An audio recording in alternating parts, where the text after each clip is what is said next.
Okay, today our lecture is about cardiac cycle. By the way, I am Dr. Mesa and this lecture is only the concept, the important things that you should know. Okay, let me start with this. What is the cardiac function? Cardiac function is to generate pressure, right? To generate pressure in order to blood can eject to the vasculature. So pressure is important. So what is inside the blood to be delivered? It's oxygen, nutrients that all the cells need it. So as I said, the cardiac function is to generate pressure. If you see it in your book, I draw it here. There's a pressure and volume in the down with the time. Okay, so this is the pressure, this is the another graph which is the volume and time in the seconds. I just want to explain to you what happened in the isovolumetric contraction. Isovolumetric contraction, as the name telling us, is an iso meaning equal. The volume here is equal. Okay, if you see it here, if we start here, because here the pressure is 0. Okay, take note that if they do not give you in the exam left ventricular pressure, you assume it is 0. Okay, left ventricular pressure here is 0 in the start of this graph. So if you see it and the pressure is 0, mitral valve is closed. Okay, eventually when pressure increases, you see the pressure increases. When it's reached to 80 and above 80, it will cause the aortic valve to open. So the volume is not changed. The pressure is what is going to change here. So when pressure here is changing, the increase in the pressure in the left ventricle will cause the aortic valve to open. So that's very important. What will cause the aortic valve to open? The pressure, not volume. Because we are talking about isovolumetric contraction. So when aortic valve open, we are seeing the rapid phase and reduced phase of the ejection of the blood. In the rapid phase, as you see, the blood will be ejected out rapidly and eventually the speed of that will decrease. So we are calling it reduced ejection. Eventually, after reduced ejection, we are dropping the pressure. As you see it here, the pressure going to decrease. By the way, I do not want to lecture too much to you. My goal is to lecture you the concept. But as you remember that the pressure in the aorta is 120/80. So when pressure again goes down, it will cause the aortic valve close. When aortic valve close, the feeding phase starts. Meaning to say, the pressure will decrease, but what will happen? The feeding phase, when pressure decreases, the contracted ventricle start to relax. When it's relaxing, it will be filled with blood. Okay, and you will see here, when pressure decreasing, the mitral valve will be open. Because I need to open the mitral valve in order the blood came from systemic circulation in the lung to the left atrium to drain to the left ventricle. That's why I need to have my mitral valve to be open. Okay, it's very important.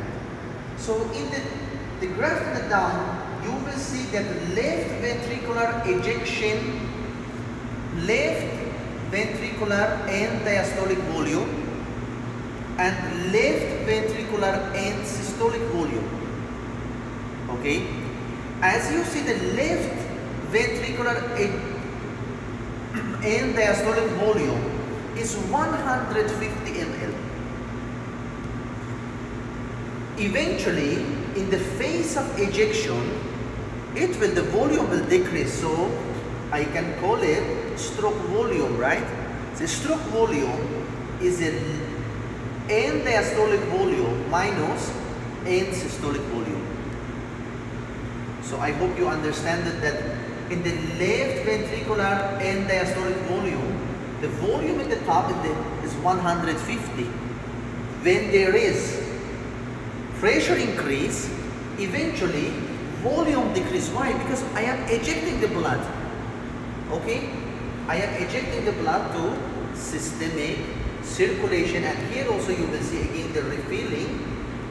It will be refilled again to 150 ml. I would like you to remember that cardiac cycle is composed of systole and diastole. Systole, remember, that does two things. One is pressurizing, another one is ejecting. Diastole does two things also. One is depressurizing and refilling. So let me go to another graph that we drew it here. So as you see here, this is the pressure volume loop. You might ask that what's the difference between this and the previous one that we explained. The only difference is that we get out the timeline. We don't see any time here, unlike in another graph we see the timeline. Okay, we don't have timeline here. We have a left ventricular volume and we have a left ventricular pressure. Let's start from the D. When there is a mitral valve open. So when there is a mitral valve open, as you see here, it will be refilling phase. Okay, the volume here is, for example, 50, start to refill.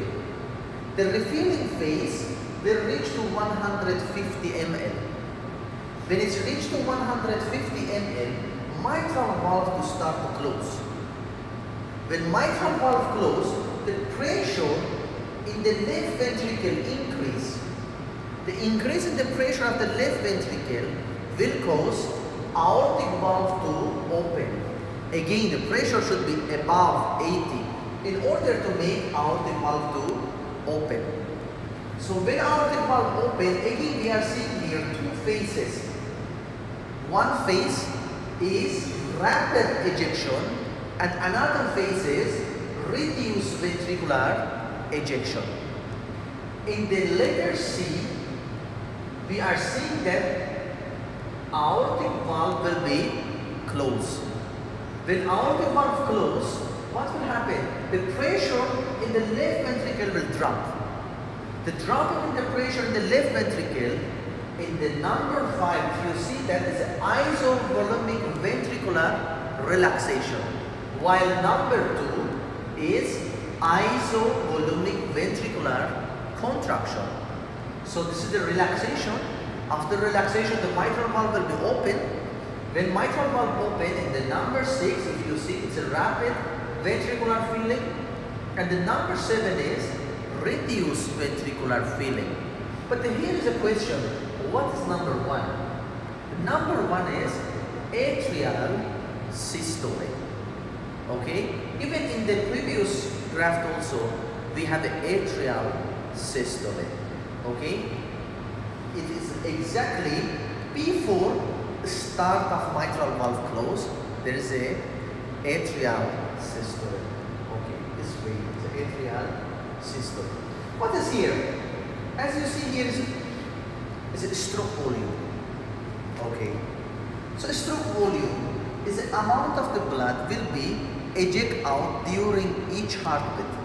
So in fact, if I want to find the stroke volume, as I said there, is end diastolic volume minus end systolic volume. So this is the end diastolic volume, this is the end systolic volume. Correct? But the thing is here, when my stroke volume will increase, when I am increasing the volume,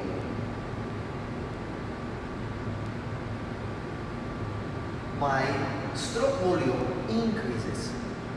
How I will increase the volume? When I am increasing the preload. So if I increase the preload, I am increasing the volume and my stroke volume become bigger. The amount of the blood will be ejected out will be bigger. How about if I make it smaller? It's a good example here is that if my patient has aortic valve stenosis. Stenosis meaning narrowing the valve. So it's needing more pressure to open the valve. That's why my stroke volume will be smaller. Okay, that's a clinical importance. So you also know that heart sound is very important to know, because we should be familiarized how to recognize the heart sound. First things to know is how heart sound will be produced. Remember, the heart sound will be produced by closure of the valves. Heart sound composed of S1 and S2. S1 is known as lap, S2 known as dub. S1 is a closure of mitral and tricuspid valve. So whenever mitral valve close, we will hear the S1 is best appreciated in the apex. So when I will hear the S2 sound, the second heart sound, the second heart sound will be appreciated during expiration. When I will hear it during expiration, in the second intercostal space, during expiration, what valve will be closed?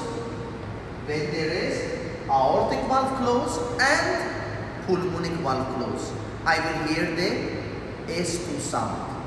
Sometimes we are hearing splitting sound in the S2, like this, lub, dub, dub. So this splitting sound occurs because my patient is in the inhalation. When my patient is inhaled, it will cause increase in the venous return. Why it will cause increase in the venous return during inhalation? Because diaphragm muscle is contract. The contraction of the diaphragm muscle will increase the venous return.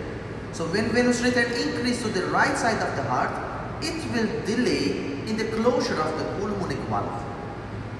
Okay. And we have two other sounds also. S3, which is normal to hear in the young and teen individual, but it has a pathologic cause because of volume overload. I can hear the S3, and we have also S4, which is caused by ventricular stiffness. So when it's stiff ventricle, we can appreciate the S4. So this is for today's lecture. And some student asked me about my explanation in the previous video that how this calcium, when it's entered to the cell, will cause the calcium of the sarcoplasmic reticulum to go also in the cytosol. Remember that in the heart muscle, in the cardiac muscle, the calcium induced calcium release. Okay, so when there is a calcium going from extracellular to cytosol, it will induce the calcium of the sarcoplasmic reticulum to also be released. So that's why we are calling it calcium-induced calcium release. I hope you learn. We will have more videos in the cardiac section. Thank you.